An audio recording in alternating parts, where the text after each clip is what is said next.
Good morning everyone. সকালবেলায় চা হাতে, তা স্নান করে নিয়েছি। স্নান করে চা করলাম। তা রতিন বললো চা খাবো, আর ও এখনও ঘুমাচ্ছে। চা খাবো বলে ঘুমিয়ে পড়েছে, আর আমার চাটা এখনও ঢাকা দিয়ে রেখেছি। কি গো, ওঠো, তোমার 8:30 এখনও বাজেনি। কটা বাজে জানো? এখন 9:30 বাজে। যাবে না ক্লাস নিতে? কি গো, চা হাতে দাঁড়িয়ে আছি আমি। মশারি খোলো, মশারিটা তোলো। Good morning. Good morning. Video করছো? হ্যাঁ। ডেকে ডেকে তুলে চা দিলাম। আমাকে বললো যে 8:30টায় ডাকবে, আমার ক্লাস আছে। অলরেডি 9:30 বেজে গেছে। আজকে লেট হয়ে যাবে, কখন যাবে তার কোনো ঠিক নেই। যাই হোক, আমি চাটা খেয়ে নিই। আর মা বাজারে গেল, আর আমি চাটা খেয়ে নিই। চা না খেলে না, যতই স্নান করি না কেন, যাই করি না কেন, এই ঘোরটা যেন কাটছে না। রথিন বেরোবে, রথিনের জন্য খাবারটা এবার রেডি করে দিই ঝটপট, অনেক লেট হয়ে গেছে। আমি পেঁয়াজ কুচি দিয়ে দিলাম, অল্প একটু লঙ্কা দিয়ে দিলাম, কাঁচামরি সস, আর একটু মেয়োনিজ দিলাম। পেপারে করে মোড়ালেই হয়ে যাবে এগ রোল।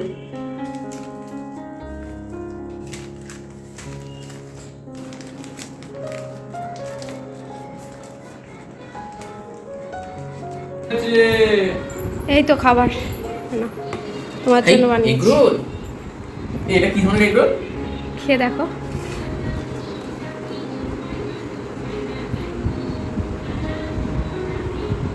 বাহ, ভালো লাগে তো।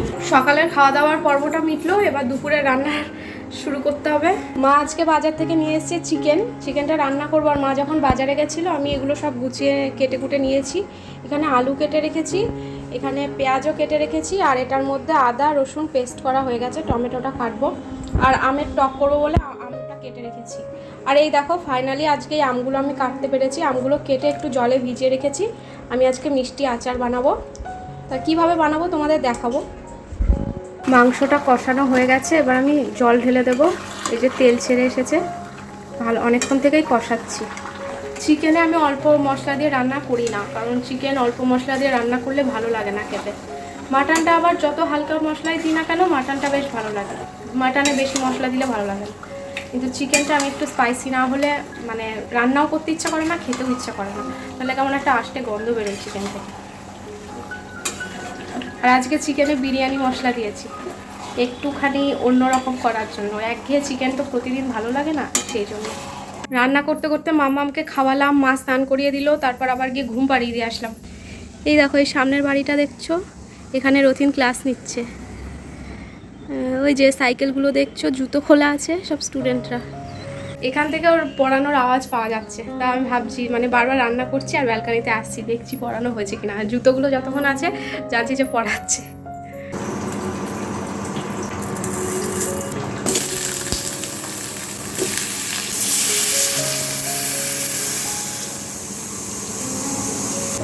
চিকেন হয়ে গেছে, এদিকে চাটনিটা ফুটছে, নামিয়ে দেবো।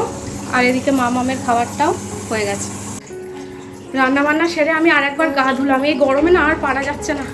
এবার আবার মামামকে খাওয়াতে হবে। সেই বাথরুম থেকে শুনছি মামাম কাঁদছে। এই দেখো, ওর খাবারটা রেডি হয়ে গেছে, তাতে যাই ঝটপট খাই দিই। গরমে কেমন হাঁসফাঁস লাগছে, প্রচণ্ড গরম পড়েছে। এত গরম আমি আগে মানে জন্মে অবধি এই গরমটা দেখিনি। আমার ঘরের অবস্থা দেখেছো? এখনও সকাল থেকে ঘরের বিছানা তুলিনি, যেমন তেমনই হয়ে। রথিন বাড়ি এসে যদি দেখে না এখন আমি ঘর গোছাইনি, বিছানা তুলিনি, আমাকে খুব ঝাড়বে। তাড়াতাড়ি করে আগে ঘরটা গুছিয়ে নিই।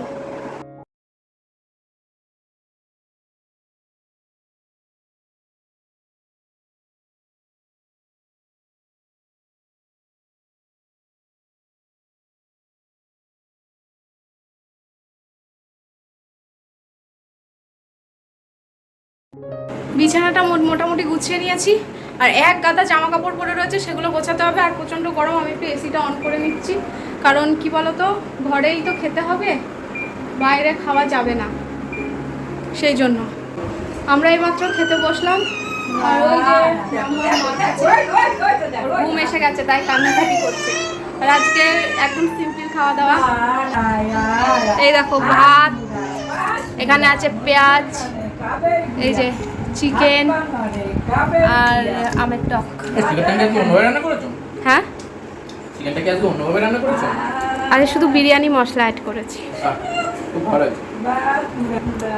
রোজিত আসলে চিকেন দিয়ে ভাত খেতে চায় না, ওর ফ্রাইড রাইস দিয়ে ঠিক আছে, বিরিয়ানিটা বেশি ভালোবাসে, কিন্তু চিকেন দিয়ে ও ঠিক ভাতটা খেতে পারে না। তাই আমি ভাবলাম একটু অন্যভাবে করি, বিরিয়ানির চিকেনটা যেভাবে করি ভাবলাম সেভাবেই করি, তাহলে খেতে পারবে, সেই জন্যই করলাম আর কি। আর আজকে বিরিয়ানি করার কথা ছিল, কাল থেকে বলে যাচ্ছে নববর্ষ উপলক্ষে কিছু খাওয়া না, কি বিরিয়ানি খাওয়া না আমাকে।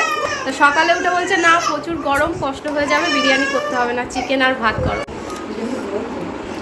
কি আর দেবে না তোমাকে, আর দেবে না, না দেবে না, আর দেবো না, পাপা দেবে না, আর দেবো না।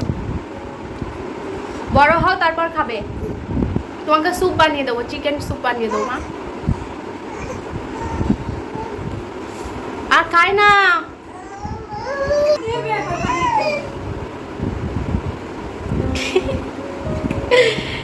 আর না, আর না, একদমই না। আর সকালে আমগুলো কেটে রেখেছিলাম তো তোমাদের দেখালাম, কিন্তু সেই সময়ের অভাবে আমগুলোর আর কিছুই করা হয়নি। তো আমি ভালো করে ধুয়ে জল ঝরিয়ে রেখেছি, আমের গায়ে কিন্তু এক ফোঁটাও জল নেই, ভালোভাবে আমি জল ঝরিয়ে রেখেছি। এবার আমটাকে আমি চিনি মাখাবো। নুন হলুদ মাখিয়ে যদি রোদে শুকাতে পারতাম তাহলে খুব ভালো হতো, কিন্তু সেই পরিস্থিতি আর নেই, কারণ আমাদের ব্যালকানিতে রোদ আসে না খুব একটা, মানে আম শুকানোর মতো রোদ আসে না, আর ছাদে দিয়ে আর কোনো ভরসা নেই। আসলে ফ্ল্যাটের ছাদ বলে কথা, বাড়ির ছাদ হলে আলাদা ব্যাপার, তাই শুকাতে আর দিতে পারলাম না। মিষ্টি আচার করবো তো, তাই একটু বেশি করেই আমি চিনি দিয়ে দেবো আমগুলোতে। এই চিনিটা দিয়ে আমি 1 ঘন্টা মেখে রেখে দেবো, প্রায় 500 মতো চিনি দিলাম। ভালোভাবে মেখে নেব আমটা, চিনির সাথে আমটা ভালোভাবে মেখে নেবো। 1-1.5 ঘন্টা আমি রেখে দেবো আমটা, যাতে আমের মধ্যে চিনিটা পুরো মিশে যায় আর পুরো রস বেরিয়ে যাবে। তারপর আমি আচারটা বানাবো। এই যে চিনিটা দিয়ে ভালো করে আমটা মেখে নিলাম, এবার এটাকে ঢেকে আমি 1.5-2 ঘন্টা মতো রেখে দেবো, চিনিটা ভালো করে মেল্ট হয়ে যাবে, ভালো না একটু হালকা মেল্ট হয়ে যাবে। তারপর যখন আচারটা আমি বানাবো তখন আবার দেখাবো তোমাদের। আর ওই দেখো ওখানে ভাত আর চিকেন রেখেছি, ওগুলো ছিল এক্সট্রা, ওগুলো ফ্রিজে ঢোকাবো এখন। এই দেখো অনেকক্ষণ পর আমরা মা মেয়ে এখন এক হয়েছি, এবার আমরা আমাদের দুজনারই, আমরা আর কারণ না, আমরা এখন টাইম কাটাবো একসঙ্গে, তাই না মা? তুমি আর আমি। কাজের জন্য আসতেই পারছি না আমার মেয়েটার কাছে, কখন থেকে ভাবছি আসবো আসবো, এই কাজ সেই কাজ করেই যাচ্ছে। আমার মাটার কাছে আসতেই পারছি না, আর মাটা কেঁদেই যাচ্ছে তখন থেকে, আমি শুনতে পাচ্ছি তাও আসতে পারছি না। আর যাবো না মা তুমি ছেড়ে, এবার তুমি ঘুমাবে। মামামকে এখন ঘুম পাড়াবো, মেয়েকে এখন ঘুম পাড়াবো, ঘুম পাড়িয়ে আমাকে ভিডিও এডিট করতে হবে। এখন বাজে 4:10। Good evening.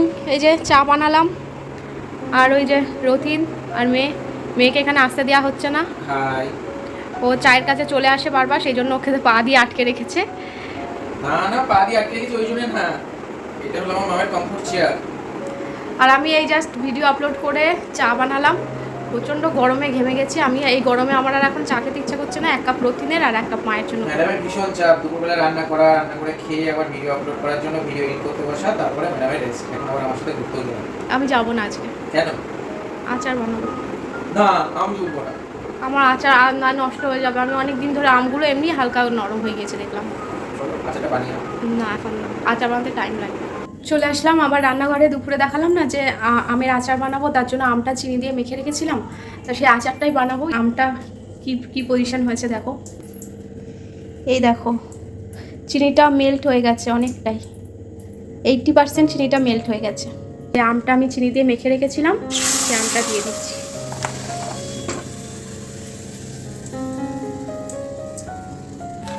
এবার একটু নেড়ে চেড়ে নিচ্ছি ভালো করে, গ্যাসটা একদম মিডিয়াম করে দেবো, লো টু মিডিয়াম হোক। এটা কিছুক্ষণ হোক, ততক্ষণ আমি একটা মশলা বানিয়ে নিই। চলো, এদিকে দেখো আরেকটা তাওয়া বসিয়ে দিলাম, আর এখানে 2টো শুকনো লঙ্কা দিলাম। শুকনো লঙ্কাটা একটু ভালো করে ভেজে নিই। শুকনো লঙ্কাটা একটু ভেজে নিয়ে দিয়ে দিচ্ছি একটুখানি 5 ফোড়ন, আর দিচ্ছি মৌরি। এবার এটাকে ভালোভাবে একটুখানি শুকনো খোলাই ভেজে নেবো। আমি আগে কখনো আচার বানাইনি জানো তো, আমি ফার্স্ট টাইম আজকে আচার বানাচ্ছি। আর এটা আমার বাবার কাছ থেকে আমি শিখেছি, আমার বাবা খুব ভালো আচার বানায়। মানে শুধু আচার বলে না, আমার বাবা প্রতিটা রান্নাই খুব ভালো বানায়। মশলাটা থেকে একটা সুন্দর গন্ধ বেরিয়ে গেছে, একটা ভাজা মশলার একটা গন্ধ আছে। তাই এবার আমি নামিয়ে ফেলবো। আমি লবণটা দিতে তখন ভুলে গেছিলাম, তাই আমি একটু স্বাদ অনুযায়ী লবণ দিয়ে দিলাম। আর এই আমগুলো দেখো কেমন রসগোল্লার মতো টোপা টোপা করে ফুলেছে, একদম মানে ভিতরে পুরো মনে হচ্ছে যেন রসটা পুরো ভিতরে গেছে। মশলাটা করে ফেলেছি, দেখো পুরো কিন্তু একদম মিহি গুঁড়ো করিনি, একটু গোটা গোটা রেখেছি। এরকম রাখলে বেশি ভালো হয় আর কি। আমটা দেখো দেখো কালারটা পুরো চেঞ্জ হয়ে গেছে। এবার মশলাটা দিয়ে দেবো। প্রথমে আমি 2 চামচ মতন দিলাম, দিয়ে একটু নাড়াচাড়া করে নেবো। তারপর যদি পরে মনে হয় দিতে হবে তাহলে আবার দিয়ে দেবো। কালারটা দেখেছো কি সুন্দর এসেছে।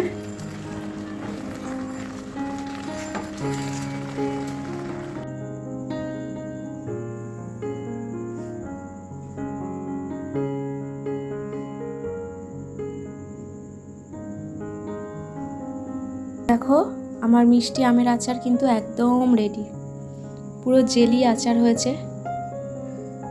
এটা ঠান্ডা করার পর তোমাদের দেখাচ্ছি, ঠান্ডা হয়ে গেছে। আর আমি টেস্ট করেও দেখেছিলাম, খেতেও খুব সুন্দর হয়েছে। এখন বাজে রাত 2টো, আর আমি মামাকে এই জাস্ট ঘুম পাড়ালাম। বাইরে সব লাইট টাইট অফ, দেখো সবাই ঘুমিয়ে পড়েছে। আর আমি ঘুমাবো এবার। সেই সকাল 8:30 থেকে শুরু হয় আমার জার্নি, আর এই রাত 2টো অবধি একভাবেই চলে। এটা প্রতিদিনের ব্যাপার, আজকে নতুন বলে নয়। যারা ব্লগ দেখো আমার তারা নিশ্চয়ই জানো এটা। যাই হোক, রাতে সে আচার বানানোর পর থেকে ভিডিও কিছু করিনি। তা শরীরটা হঠাৎই খুব খারাপ লাগছিল।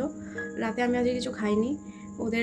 ওদেরকে সব খেতে টেতে দিলাম। তা আমার কিছু খেতে ইচ্ছে করছিল না, ভেবেছিলাম একটু জলমুড়ি খাবো, তা সেটাও আর ইচ্ছা করলো না খেতে। এবার যাবো, এবার আমি শুতে যাব।